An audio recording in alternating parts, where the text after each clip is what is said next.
Okay, here we are, Matthew Russell Lee, Inner City Press, here in Foley Square. It's a brisk Thursday, December 1, 2022, and we're here to cover a number of things. Yesterday, we wrote the story how Jeffrey Epstein, in the Giuffre versus GhislaineMaxwell case, Doe 171 has put in another letter for another stay of the sealing. Some sealing was ordered, and we reported that, but since then there's been a flurry of paperwork of people seeking a stay, including one that said they had a lawyer in England.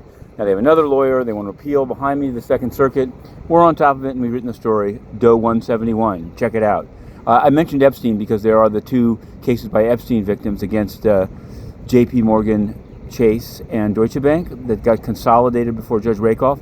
Did some inquiries on that yesterday, and we're going to have more on that soon. But we'll also have more. Yesterday we expected this guy called Truglia to be sentenced for his SIM-swapping crypto fraud. Essentially, he and some co-conspirators bribed an AT&T employee, hacked into a guy's phone, simulated the SIM card, and stole $20 million in cryptocurrency.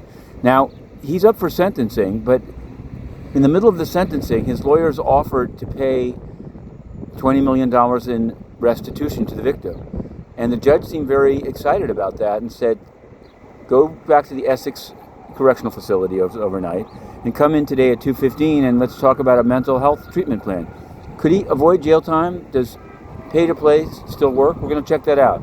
2:15, and then we'll have a story about it. Clearly covering the World Cup. Today, Croatia playing, Germany playing. Poland is in, edging out Mexico.